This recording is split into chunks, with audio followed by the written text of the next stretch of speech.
The email arrived at 6:12 a.m., glowing on Maddie Cruz's iPhone screen like a warning she didn't know she needed.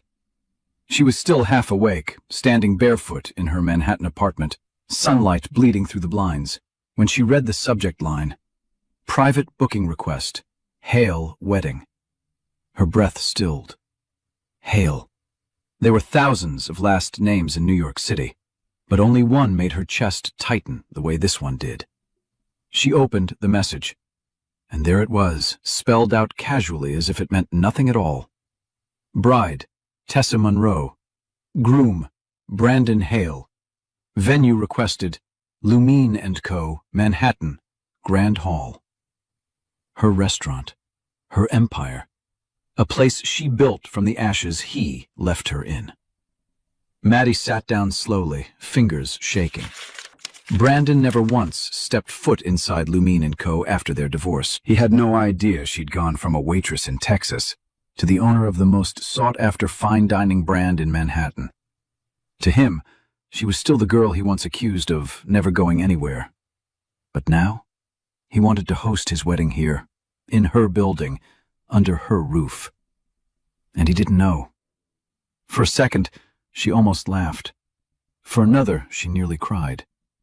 And then the kicker hit her, hard and cold.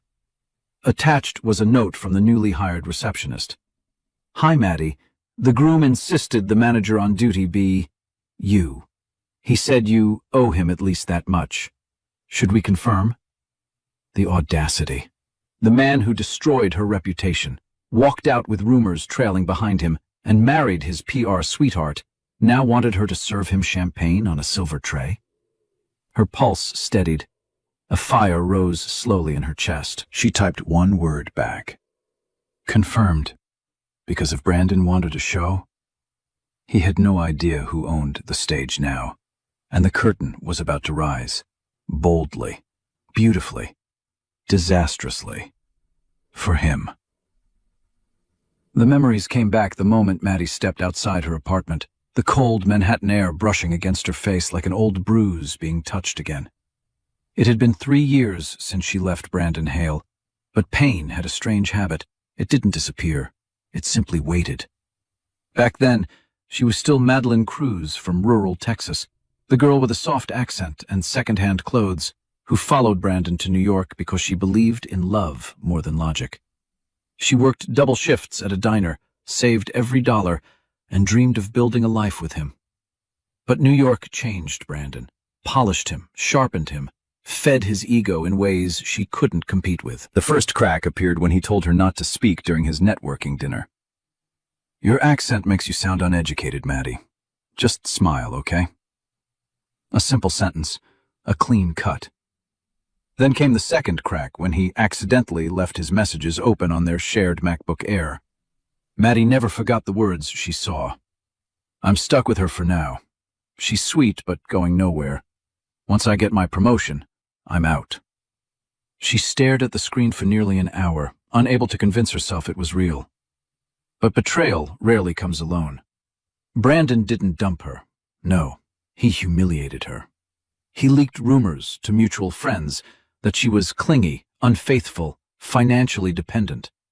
Online, an Instagram post of him with Tessa appeared just 2 weeks after they separated, captioned, "Finally with someone on my level." The final blow came when he told her to move out of their apartment by Friday. "You'll be fine, Maddie," he'd said, zipping his suitcase. "A girl like you belongs somewhere slower. Texas, maybe."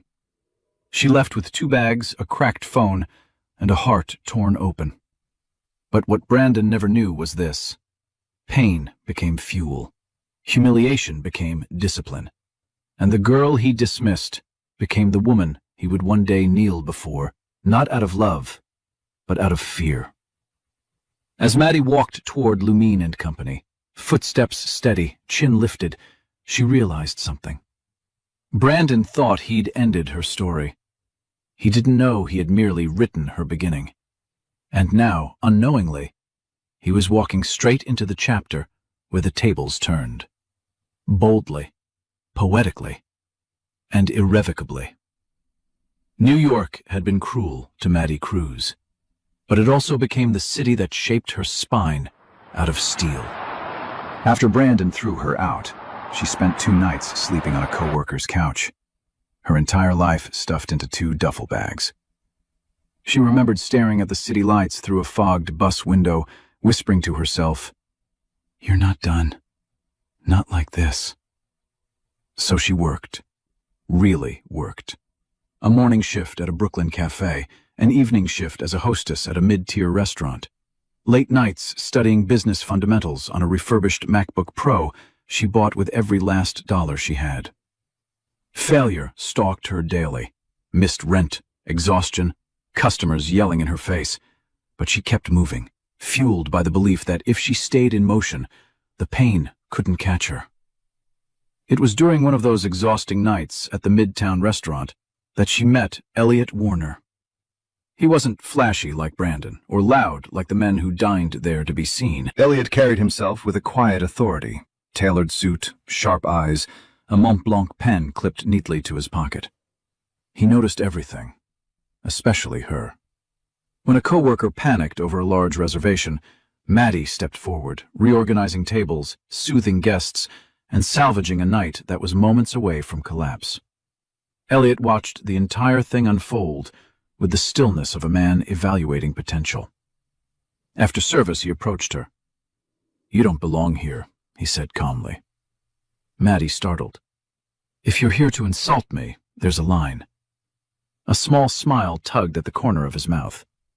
"Not an insult, an observation. You think like an owner, not an employee." She laughed, genuine, short, painful. "I have $37 in my checking account." "Money is the last thing I look at," he replied. "Vision is the first." That conversation changed everything. Within weeks, Elliot introduced her to the opportunity of a lifetime. A struggling fine dining chain called Lumine & Company, whose previous owner had mismanaged it into chaos. Elliot didn't want it for himself, but he saw potential in the woman who refused to break. "You run operations. I back the acquisition," he told her. 51% is yours, if you're brave enough. Brave enough? Maddie had survived Brandon. She was brave by necessity.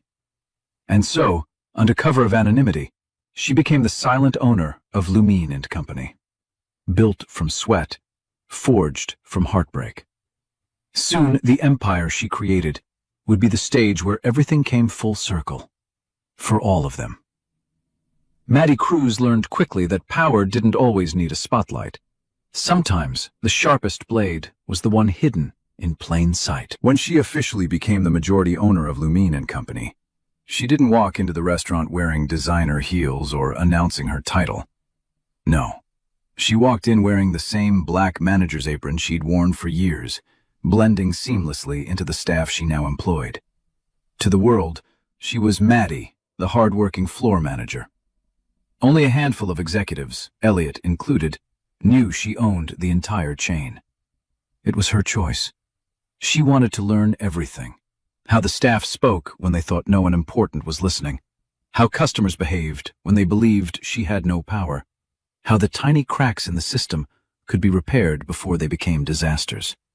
Knowledge was leverage, and Maddie knew she'd need all of it one day. And that day arrived faster than expected. One Tuesday morning, she stood in the grand hall reviewing layout changes for an upcoming corporate gala. Sunlight spilled across the marble floors, reflecting off the intricate gold accents she had personally chosen after the renovation. Everything looked stunning, clean, elegant, powerful. Hers. Then the elevator opened. She didn't expect to see them yet, not this soon. Brandon Hale and Tessa Monroe stepped out together, arm in arm, dripping in overconfidence. Tessa's designer dress sparkled under the chandeliers, though her smile was sharper than any jewel she wore. Brandon's eyes scanned the restaurant with the entitlement of a man who believed places existed purely to serve him. They didn't notice Maddie at first, but she noticed everything. Brandon looked taller somehow, or maybe it was the arrogance lifting him off the ground. Tessa's gaze flitted from table to table, already judging, already imagining herself as the star of the night. Finally, Brandon spotted Maddie. He didn't look shocked. He looked amused. "Well," he said loudly enough for his voice to echo across the hall. "I guess some people really can't move up, no matter where you drop them." Tessa giggled, clutching his arm. "At least she's consistent." Maddie smiled, calm, steady, unreadable. They thought they were mocking a waitress. They had no idea they were speaking to the woman who signed their reservation contract and paid the salaries of every person in the room. And soon, they would learn exactly what that meant. Brandon Hale walked through Lumine and Company as if he owned the place, ironic considering the woman he once discarded actually did. Maddie followed a few steps behind, clipboard in hand, blending into her role as the obedient manager. She kept her expression neutral, but internally she mapped every arrogant gesture he made, every dismissive glance, every careless command. He paused near the champagne bar, running his fingers along the marble counter she personally designed. "This is decent," he said, "but for my wedding, I expect something elevated." Tessa nodded vigorously. "Yes, more white roses, more gold, and lighting that highlights me from every angle." She turned to Maddie with a sugary smile that didn't reach her eyes. "Do you think you can handle that, sweetheart?" Maddie's jaw tightened, but she remained composed. "We can accommodate your requests." Tessa smirked, then leaned closer. "Good, because I want our wedding to look expensive. Cameras will be everywhere. You understand the pressure." Brandon added, "Just don't mess up, Maddie. This event is the biggest thing that'll happen to this place." The irony nearly made her laugh out loud. As they continued the walkthrough, Maddie instructed staff members on minor adjustments. Suddenly, Brandon snapped his fingers at her. "You," he barked. "Come here." She approached slowly. "We want to test entree options," Brandon said, tossing his coat onto a nearby chair without looking. "Bring us samples, and hurry. We have real meetings after this." Tessa chimed in. "Oh, and bring extra napkins. Brandon gets fussy when things drip." A staff member watching nearby clenched his jaw, clearly offended by the tone. Maddie subtly signaled him to step back. She didn't need anyone defending her. Not yet. Not today. Just when she thought the humiliation couldn't get worse, Tessa pointed at Maddie's shoes. "Are those the store brand ones? Adorable, truly. It's nice that you're practical." The insult hit harder than expected, not because Maddie cared about the shoes, but because it reminded her of the old Maddie, the one Brandon trained to feel small. But that Maddie was gone. She straightened, meeting Tessa's gaze calmly. "Is there anything else you'd like me to note?" Tessa blinked, thrown off by the lack of reaction. Brandon scowled, annoyed he couldn't provoke her. As they turned away, Brandon murmured, "Imagine being stuck working here forever." Maddie almost smiled. He couldn't imagine how wrong he was. By the time Brandon and Tessa finally swept out of Lumine and Company, the staff exhaled in collective relief. But Maddie didn't have a moment to breathe. Her phone buzzed with a message from the one person who always saw through her calm facade. Elliot Warner. "My office. Now." 10 minutes later, she stood inside his midtown tower, glass walls, skyline views, and Elliot himself positioned behind his sleek MacBook Pro, sleeves rolled up, jaw tight. He didn't look at her at first. He only clicked through security footage of Brandon snapping his fingers at her, Tessa mocking her shoes, the entire humiliating walkthrough. "You let them talk to you like that," he said quietly. "It's fine," Maddie replied. Elliot finally lifted his gaze, sharp, disbelieving. "It's not fine. You're the owner. You don't have to tolerate this." She sank into the leather chair opposite him. "But that's the point. They don't know." "And how long do you plan to keep it that way?" Maddie hesitated. She had rehearsed this conversation in her mind, but now that it was happening, words tangled in her throat. "Until the wedding. Until it matters." Elliot leaned back, studying her. "You're planning something." "Not revenge," she said softly. "Just truth." He exhaled slowly, rubbing his forehead. I don't like it. It's my past, Elliot. Let me close it my way. A long silence stretched between them as the sun lowered behind Manhattan's skyline. Then Elliot spoke, voice lower. There's something you should know. About Tessa. Maddie looked up. What about her? Elliot's expression darkened. She isn't just Brandon's fiancée. She's someone who used to be tied to my family. Her old scandals nearly cost my father's firm a partnership. She changed her last name afterward. The revelation hit hard. So Tessa wasn't just reckless, she was dangerous. And now she's reattached herself to another man she can use, Elliot added. Brandon may have no idea who he's marrying. Maddie swallowed. Should we warn him? Elliot shook his head. He wouldn't listen. Men like Brandon only learn when consequences break them. His words lingered like an omen. Outside the office windows, the city glowed, brilliant and relentless. Inside, Maddie realized something. The wedding wouldn't just expose Brandon. It might expose Tessa, too. And, unknowingly, they were building their own downfall. The morning after the meeting with Elliot, Lumine and company buzzed with unease. Word had spread among the staff. The VIP groom had treated Maddie, their calm, respected manager, like a disposable servant. No one dared confront Brandon directly, but the tension simmered beneath every whispered conversation. Maddie pretended everything was normal. She checked inventory, approved lighting adjustments, and reviewed vendor notes. But her stomach twisted each time someone mentioned the upcoming wedding. By noon, the day took an unexpected turn. A staff member hurried up to her, holding an iPad. Maddie? You need to see this. On the screen was a trending post from a gossip account. Is Brandon Hale's ex-wife still obsessed with him? Sources say she's lingering around his wedding venue. Then there were screenshots, old photos Tessa had dug up, clearly fed by Brandon, painting Maddie as a clingy, jealous ex who couldn't move on. A hollow ache settled in Maddie's chest. After everything she endured, they were still coming for her. Another staff member muttered, "Why would they post something like this? Maddie doesn't bother anyone." A server added, "If that were my ex, I'd ban him from the building." Maddie forced a tight smile. "It's fine. Please get back to work."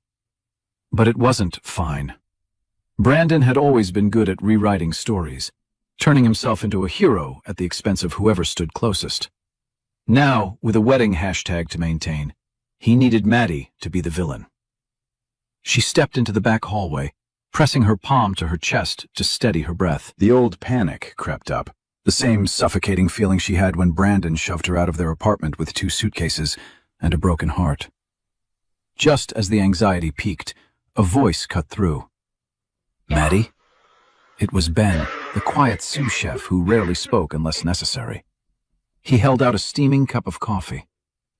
"You look like you need this," he said shyly. Maddie blinked. "Thank you, Ben, really." He hesitated. "You don't deserve what they're saying. Some of us, we know who you really are." Her throat tightened. Someone believed her. Before she could respond, her phone vibrated. A message from an unknown number. "Enjoy being in the background while I shine at the wedding. Don't embarrass yourself, Maddie. Tessa." A second message followed. "Know your place." Maddie stared at the screen, anger stirring beneath her ribs. Oh, she knew her place. At the top. They just hadn't realized it yet. By the time Maddie finished her shift, the city had already slipped into its evening glow. Manhattan's skyline shone like a constellation of sharp, glittering teeth, beautiful, but ready to bite. Normally, she would take the subway home, curl up with her notes, and drown her stress in chamomile tea. Tonight, she couldn't breathe. Her chest felt tight, her hands cold. Tessa's text replayed in her mind like a poison loop. Know your place. Know your place. Know your place. She pressed a hand to her sternum, inhaling shakily. Panic wasn't new to her. Brandon had planted that seed years ago, but this was different. This wasn't fear of him. This was fear of becoming who he claimed she was. She needed air. She needed silence. She needed Elliot. She didn't mean to call him. Her trembling thumb hit his name by accident. But when she heard his voice, steady, low, grounding, she nearly crumpled right there on the sidewalk. "Maddie, what's wrong?" She swallowed hard. I don't know. Can I come over? "You're already expected," he replied. "Penthouse doors open." His penthouse overlooked Park Avenue, all glass and warm lighting, an impossible contrast to the chaos inside Maddie's chest. When she stepped in, Elliot didn't ask questions. He simply held out a soft blanket and a warm mug of Starbucks chamomile tea. "Sit," he said gently. She sat, and finally, the tears fell. I thought I was past this, she whispered. but seeing the posts, the comments, it feels like I'm drowning all over again. Elliot lowered himself beside her, elbows on his knees. "Brandon broke you down for years. Healing doesn't erase that overnight." "I hate that they still have power over me." "They don't," he said firmly. "You're reacting to echoes, not reality." She wiped her cheeks. Feels real. "That's why I'm here. To remind you of who you've become, not who he told you you were." Something in his voice softened the weight on her ribs. Elliot had a way of speaking that rebuilt her without even trying. After a long silence, he added, "You won't face the wedding alone. I'll be there." She looked at him, startled. "Why?" His eyes held hers. "Because, Maddie, you deserve to be seen, properly." Her pulse stuttered. For the first time in years, she didn't feel small. She felt chosen. Outside, the city roared. Inside, something new began to bloom. The day of the wedding arrived with the kind of cold Manhattan wind that cut through even the thickest confidence. By 3 p.m., Luminet and Company glowed like a jewel. Golden sconces polished, champagne chilled, white roses arranged in cascading towers that Tessa insisted on for aesthetic impact. Staff hurried across the marble floors, adjusting final details. No one said it aloud, but every employee seemed to be standing a little closer to Maddie than usual, as though silently protecting her.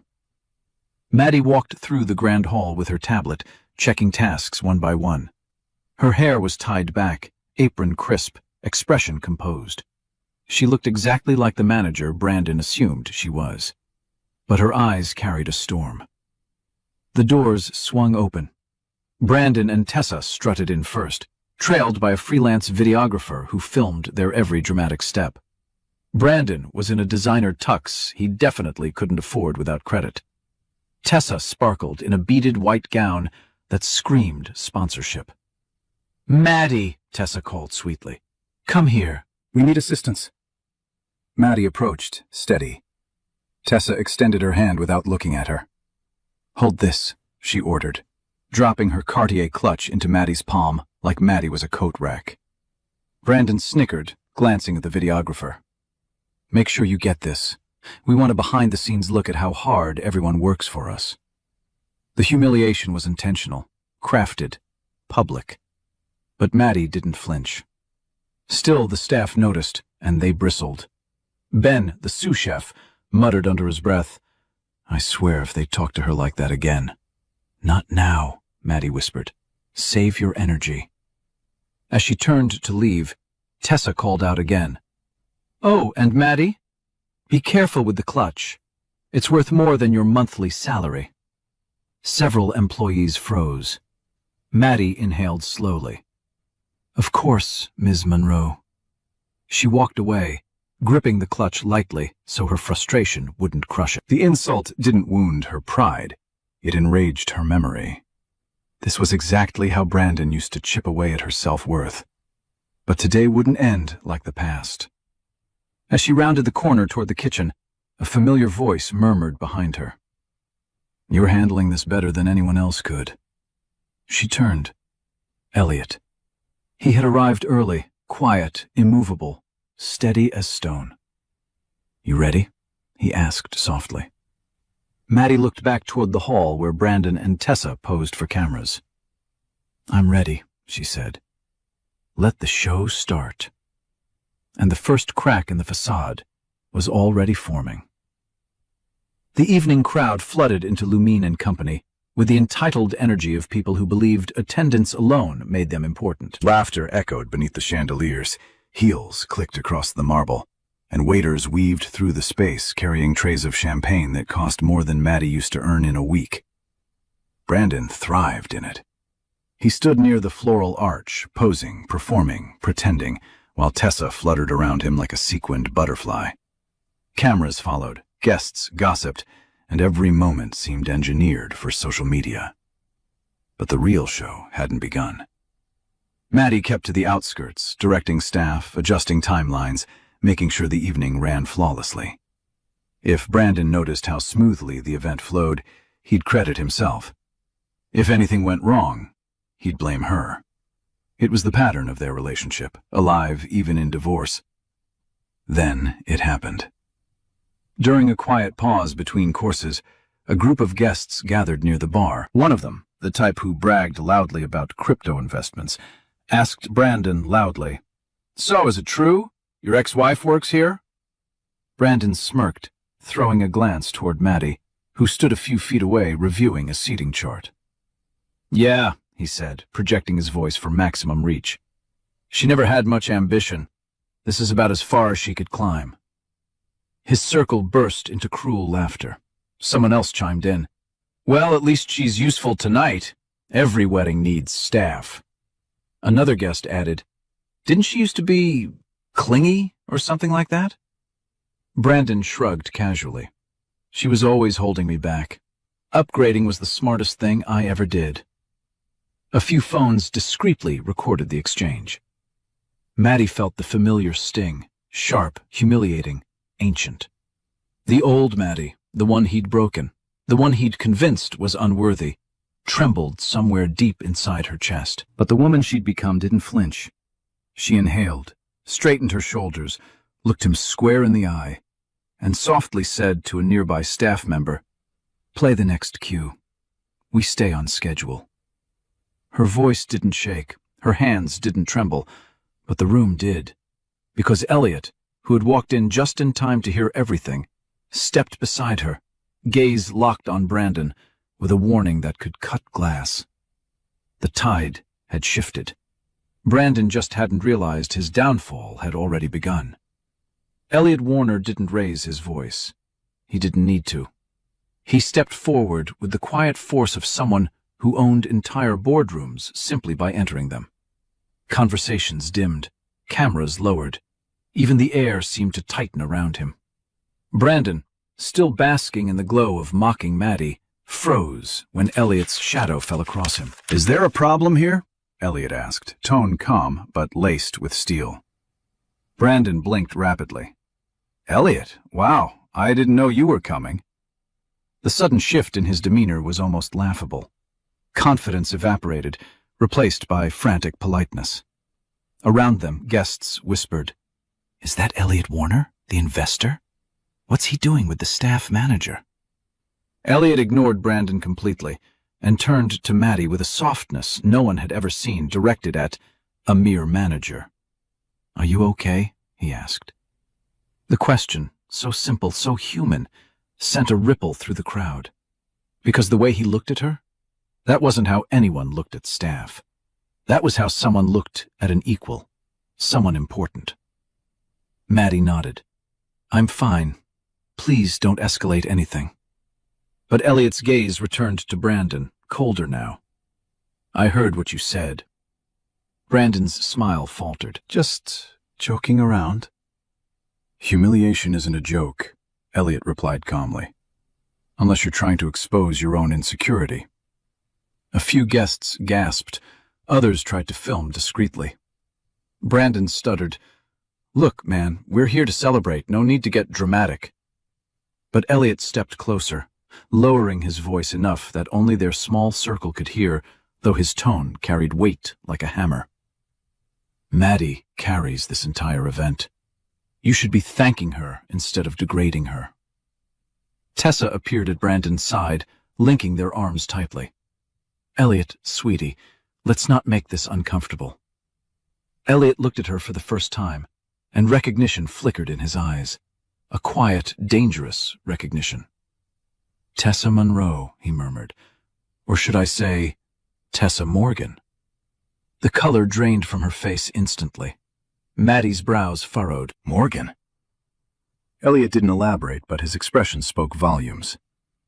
Tessa stepped back, gripping Brandon's arm as if to silence him. The atmosphere shifted. Guests sensed a story, one bigger than wedding drama. Maddie watched Brandon's smile crack, watched Tessa's confidence crumble, watched the balance of power tilt. For the first time that evening, she wasn't the one standing in the shadows. The spotlight, unwanted yet overdue, had begun moving in her direction. And Brandon was finally starting to sense that tonight wasn't going to be the victory lap he'd planned. The moment Elliot spoke the name Tessa Morgan, the room shifted, quietly at first, then like a tremor rolling through marble floors. Tessa stiffened beside Brandon, her manicured nails digging into his sleeve as though she could physically hold her secrets in place. Maddie watched with growing confusion. Morgan? That name didn't belong to the social climbing PR princess she knew.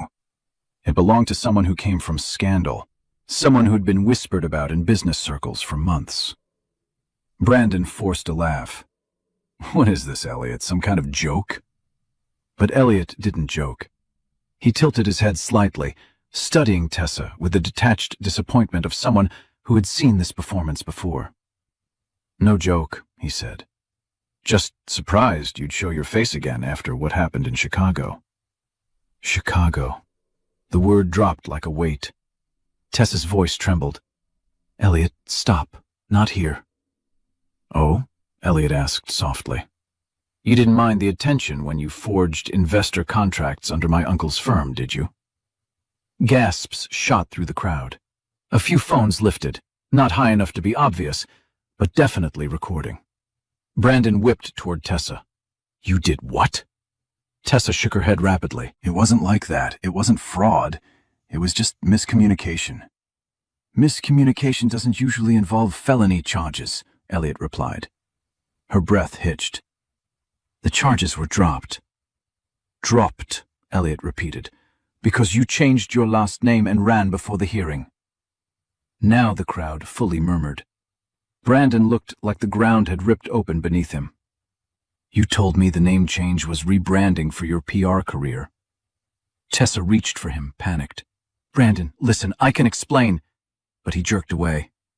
Meanwhile, Maddie felt the world tilting, not in chaos, but in clarity. This wasn't just karma. This was the universe tying loose threads she never knew were connected. Elliot's eyes softened when they met Maddie's. I didn't mention this earlier because it wasn't your bird, but you needed to know who they really are. Brandon spun toward Maddie suddenly, as if searching for someone to blame. You brought him here to embarrass us. Maddie held her ground. I invited no one. Consequences invite themselves. The room went silent, angry, exposed, cornered. Tessa grabbed her dress, whispering harshly, We can fix this. Just smile. Pretend nothing happened. But Brandon wasn't listening, because for the first time he realized the wedding wasn't unraveling from the outside. It was collapsing from within. And Maddie hadn't even spoken yet. The ballroom felt electrically charged, like the seconds before a storm finally breaks. Guests hovered in clusters, pretending to sip champagne while shamelessly watching Brandon and Tessa unravel in real time. Maddie could feel every eye flicking between her, Elliot, and the disgraced, nearly newlyweds. But the universe wasn't done yet. As staff hurried to reset the dessert display, a new intern, nervous, eager, and far too inexperienced for a night like this, approached Maddie holding a thick binder. Ms. Cruz, he said loudly, do you want the owner copy of the event contract now or after the presentation? Silence. Freezing, echoing silence. Brandon looked up sharply. Tessa nearly dropped her champagne flute. The crowd collectively inhaled. Maddie blinked. The what copy? The intern, oblivious to the nuclear bomb he had just detonated, continued cheerfully. The owner copy. You know, the one with your signature on every page. He held up the binder, and there, stamped in gold, Luminae & Co. Owner Edition, Madison Cruz, majority shareholder. Brandon's jaw unhinged. What the hell is this? Tessa stared at Maddie as if seeing her for the first time, not as a threat, not as a rival, but as a disaster she had failed to anticipate. You own this place? The staff, who had suspected but never confirmed, glanced at each other in awe. Maddie exhaled slowly. She hadn't planned for it to come out this way, not through an intern with terrible timing, but fate clearly enjoyed delivering poetic punchlines. She took the binder gently. Thank you. I'll handle it from here. The intern nodded, scurried off, and the explosion officially began. Brandon stormed toward her. You lied to me. She met his rage with calm. We're divorced, Brandon. I don't owe you my resume. You let me talk to you like some underpaid worker. You chose to talk to me that way, Maddie corrected softly. Someone in the crowd whispered, "Oh, that's good." Tessa stepped forward, voice trembling. So, you're rich? Maddie smiled faintly. I'm capable. Wealth was a byproduct. Brandon's face reddened, humiliation blooming like wildfire. You were beneath me. You were nothing. Elliot stepped in, voice smooth as silk. Funny. I see nothing beneath you right now, except the shattered remains of your ego. Guests snickered. The scales had tipped, the narrative had shifted, and the night had only just begun turning against them. If the night had been cracking before, part 14 was the moment it split open. The ballroom lights flickered, just once, but enough to ripple unease across the room. The audio technician signaled to Maddie, panic in his eyes. The custom sound system Tessa insisted on renting, some overpriced luxury brand she claimed only celebrities use, was glitching. Of course, Maddie muttered under her breath. Before she could step in, Tessa snapped her fingers sharply. Maddie, fix the lights, fix the audio, fix literally everything. This is your job. The entitlement dripped like acid. But the universe had a sense of humor. Because when Maddie approached the booth, the technician whispered, "The system's overloaded. Too many demands, too many last-minute changes. Someone forced it to run settings that weren't compatible." He didn't say who. He didn't need to. Maddie looked over her shoulder, straight at Tessa, adjusting her gown dramatically for the cameras. Brandon joined in, pointing a finger at Maddie like she was a malfunctioning appliance. If you screw this up, you're paying for it. I don't care if you save tips for 5 years. I want perfection. The staff stiffened. Guests leaned in. Phones subtly lifted. Maddie inhaled, voice calm. Let me try something. She knelt beside the panel, fingers flying across controls she knew better than the manufacturer. Sweat pricked her temple. The pressure was enormous, this room full of people rooting for her to fail or to rise, nothing in between. For a brief second, the lights surged bright, illuminating everything like a spotlight. A collective gasp echoed, because in that flash of brilliance, Tessa's makeup streaked under stress, Brandon's fake tan smeared across his collar, and Elliot, leaning against a marble pillar, watched Maddie with something dangerously close to admiration. Then the lights stabilized. The audio returned clearer than before. Guests erupted into applause. Tessa's face twisted. Lucky accident, she huffed. But several guests whispered, "She saved the wedding," and others murmured, "That's real skill, not whatever Tessa does." Brandon forced a shaky smile. Fine. Good. She did her job. Maddie stood, wiping her hands. I did my job. Now you should focus on doing yours, staying calm. His eye twitched. He hated being spoken to like an equal, yet the entire room had witnessed her competence dwarf his arrogance. A crack formed in his confidence, a deeper one in Tessa's facade. And in that moment, the wedding didn't just wobble. It officially began to crumble. The ballroom had barely recovered from the lighting scare when another shift swept across the room, subtle at first, then unmistakable. Elliot moved toward the front, where several influential guests had gathered. Brandon noticed immediately, straightened his jacket, and hurried over like a man desperate to attach himself to someone powerful. "Elliot, glad you're enjoying the wedding," Brandon said, voice too bright, too eager. Elliot didn't bother responding. Instead, he was listening to Mr. Davenport, a well-known real estate mogul and one of the major silent investors in Lumine & Co. Davenport clapped Elliot's shoulder and said loudly enough for half the room to hear, "You two picked a brilliant owner. Maddie Cruz is one of the sharpest minds I've ever backed." Brandon froze. Davenport continued, oblivious to the emotional demolition he was causing. "I've never seen anyone scale a business so cleanly. Elliot, your partnership with Maddie is one of the smartest moves your firm has made." Gasps rippled across nearby tables. Maddie stood a few feet away, realizing this was it, the moment Brandon could no longer pretend he misheard, misunderstood, or misinterpreted anything. Brandon forced a laugh, voice cracking. Wait, Maddie? That Maddie? The manager?" Elliot pivoted slowly, expression unreadable. "She's been the majority owner for almost 2 years. Brandon's face drained of color. Tessa's glass clinked against her teeth as she stared at Maddie in horror. You're wealthy? Like, real wealthy?" Davenport chuckled. "Real enough to buy this entire building if she ever wanted to." The crowd murmured loudly now, feeding on the shock like vultures circling fresh carnage. Brandon stumbled toward Maddie. "Why didn't you tell me?" She lifted her chin. "Why would I? You let me embarrass myself." "You embarrassed yourself," she corrected softly. "All I did was show up and work." Laughter, sharp, delighted, cruel, rippled from one of the tables. Brandon's humiliation deepened into something uglier. His voice rose. "You think you're better than me? Is that it?" Elliot stepped between them, posture relaxed, but voice dangerous. "She doesn't have to think it, Brandon. Everyone can see it."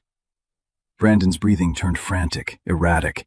He looked around the room and found no allies, no admiration, only pity, judgment, and morbid fascination. Tessa backed away from him, whispering, "This wasn't the plan. You lied to me. You said she was nobody." But the truth rang louder than any vow they had planned to exchange. Tonight, only one thing was clear. He had married the wrong woman, and underestimated the right one. If the night had been unraveling before, Part 16 was the moment the entire wedding detonated. The microphone on stage crackled to life as the event coordinator announced, "Ladies and gentlemen, before we continue with the dinner service, our venue's owner has been requested to say a few words." Guests turned curiously. Brandon's head whipped around. Tessa stiffened, clutching her clutch like a life raft. And then Elliot stepped aside, clearing a path. Maddie walked forward. Slowly, calmly, with the kind of poise people aren't born with, but forged through humiliation, heartbreak, and clawing her way back into the light. Whispers spread like wildfire. "That's her? She owns Lumine & Company? She looks powerful."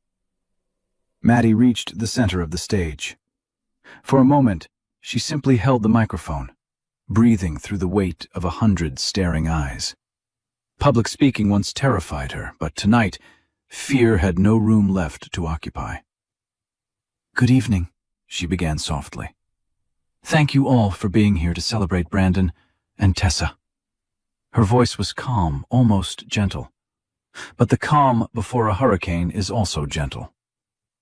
"I've had the privilege of overseeing the operations of Lumine and Company," she continued, "and for the past 2 years, I've been honored to serve as its majority owner."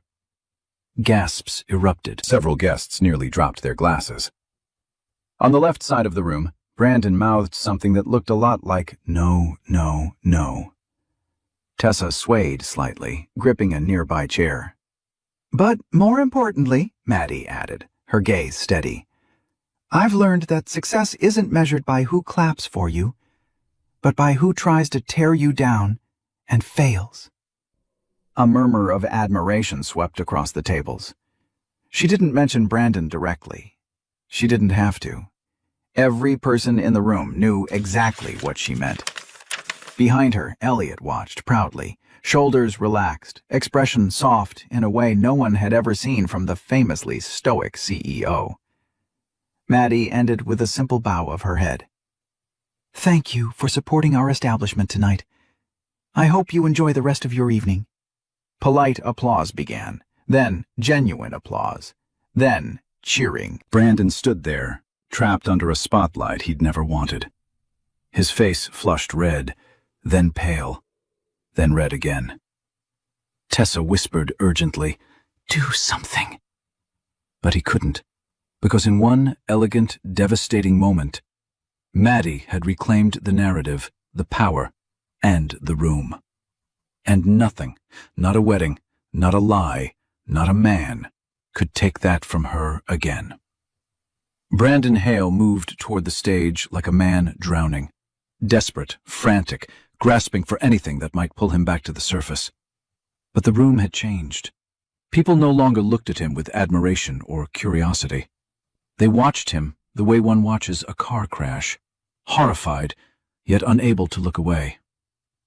"Maddie," he hissed, voice cracking as he climbed the steps. "We need to talk. Now." She stepped down gracefully, refusing to let him corner her in front of the crowd. But Brandon followed, grabbing her wrist in a panic. Elliot intercepted instantly. "Let go," he commanded, voice quiet but deadly. Brandon dropped her wrist as if burned. I'm not hurting her. I need a second to explain." The hypocrisy was almost laughable. "Explain what?" Maddie asked calmly. "How you mocked me? Lied about me? Told people I held you back?"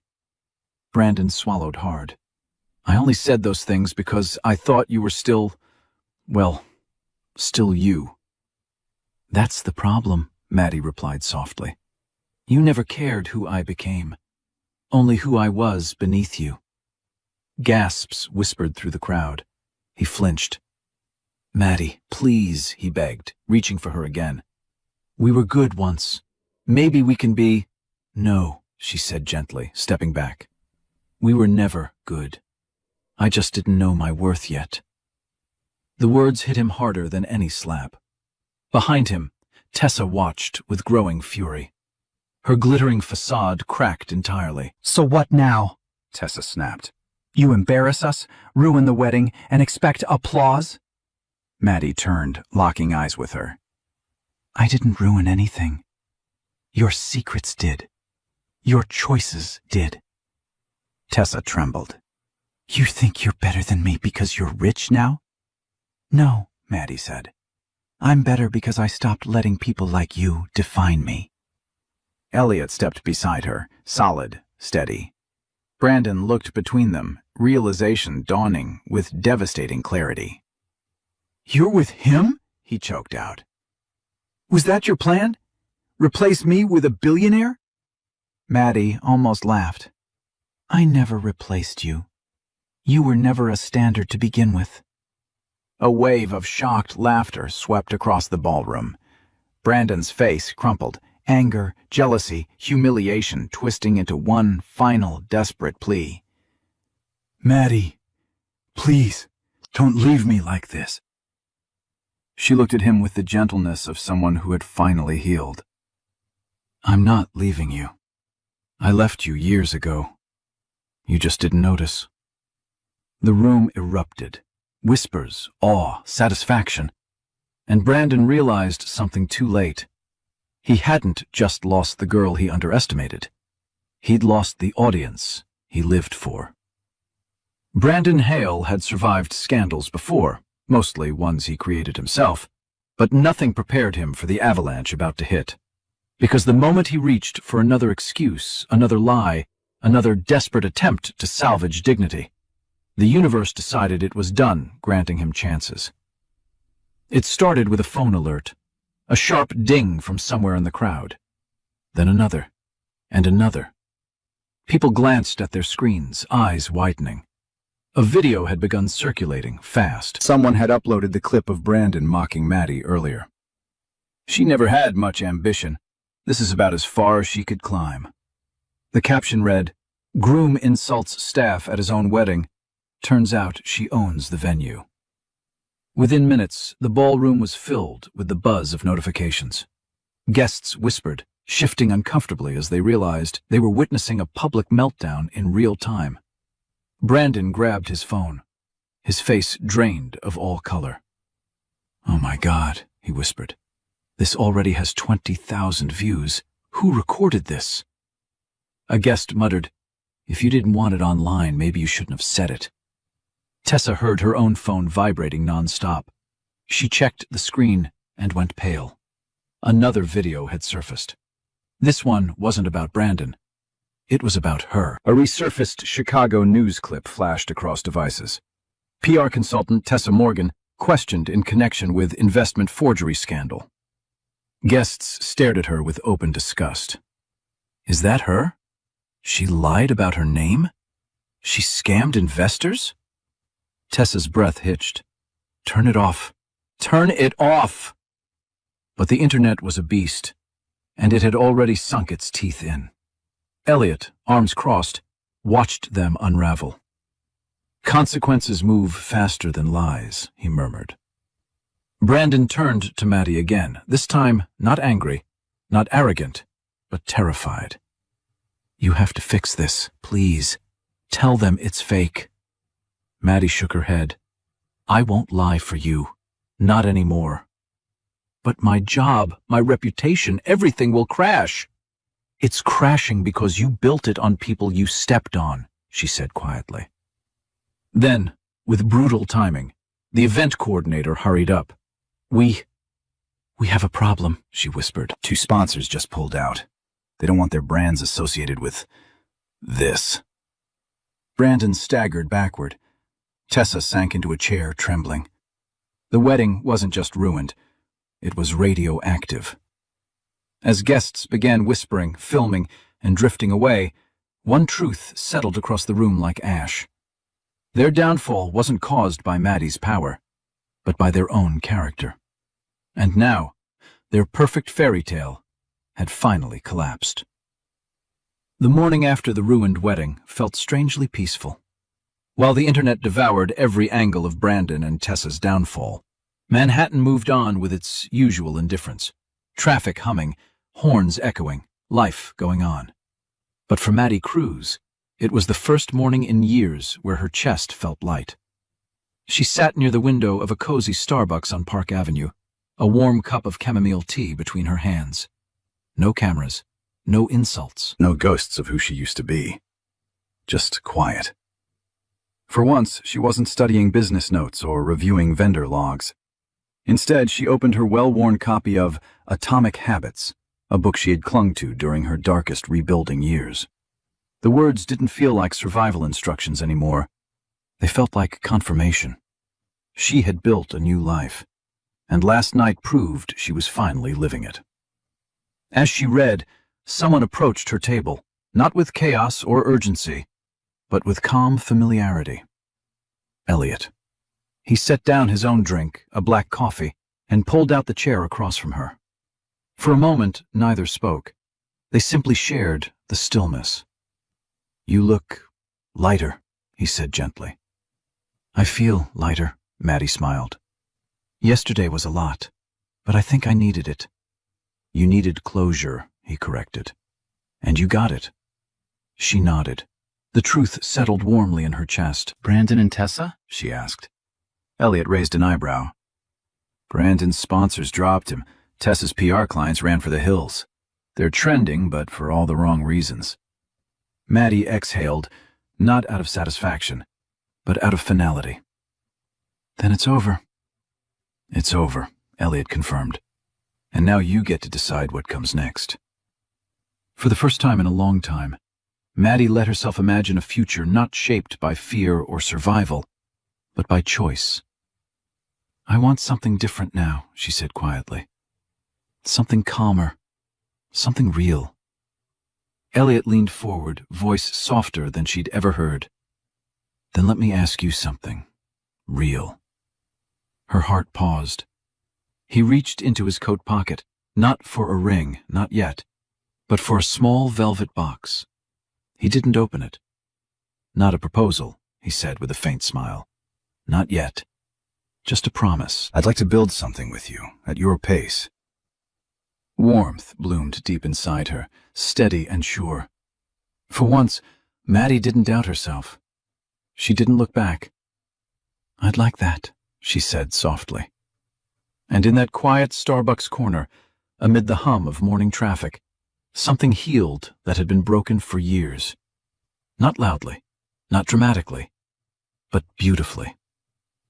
Spring arrived in Manhattan with soft sunlight and the promise of new beginnings. Lumine & Co. stood taller than ever, booked months in advance, praised in major publications, and finally recognized for the brilliance Maddie had poured into it.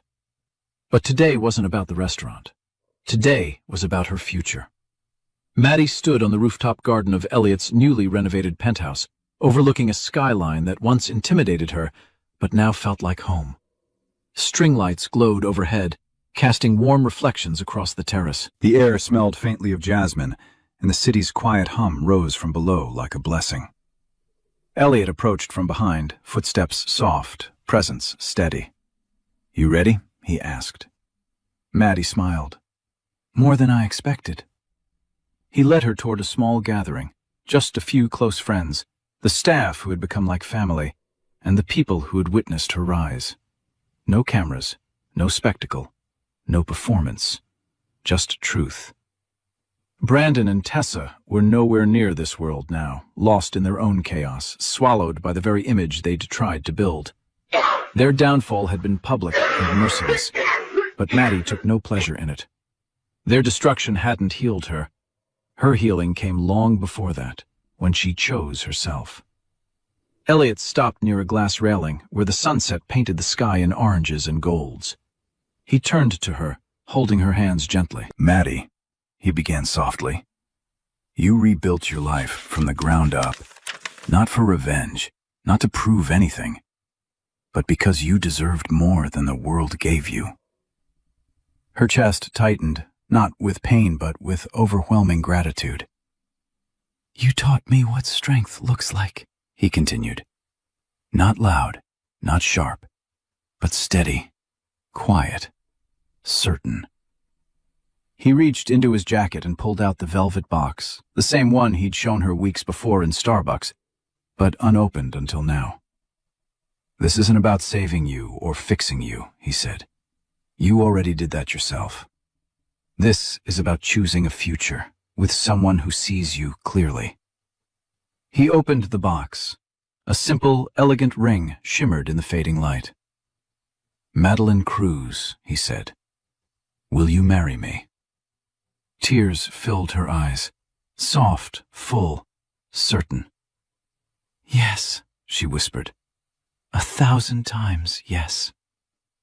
The rooftop erupted in gentle applause. Elliot pulled her into his arms as the city glowed behind them.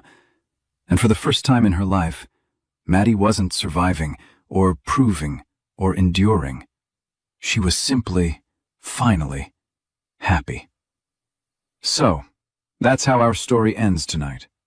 And if you're still here, still listening, still breathing with this journey until the very last moment, then something in Maddie's story touched a part of your heart you maybe don't talk about often. Maybe a part that's still healing. Maybe a part that just needed to be seen. The Stoic philosopher Marcus Aurelius once wrote, "The impediment to action advances action. What stands in the way becomes the way. And that's exactly what we witnessed. Every wound Maddie carried became a doorway. Every humiliation became strength. Every ending became a beginning. She didn't win because life was fair. She won because she chose not to surrender her dignity. And maybe that's your message tonight, too. You are allowed to start again. You are allowed to outgrow who hurt you. You are allowed to rebuild quietly until the day you no longer need to explain your worth to anyone. If this story found you at the right moment, then stay with us. Like, share, and subscribe, not for numbers, but so we can keep walking through these stories together, healing, learning, rising. I'm still here with you, and I'm proud of you. This video is a work of fictional storytelling created solely for entertainment, reflection, and emotional connection. The characters, events, and situations are not based on real individuals and are crafted to illustrate universal themes of healing, self-worth, and personal growth. Any resemblance to actual people or events is purely coincidental. Our goal is to share meaningful narratives that encourage viewers to reflect on their own lives with compassion and strength. Stories like this help us explore human emotions safely, offering a space to breathe, learn, and imagine better futures. Thank you, YouTube, for supporting creative expression and for helping viewers find content that resonates with them in healthy, authentic ways. And thank you, dear viewer, for being here and experiencing this journey with us.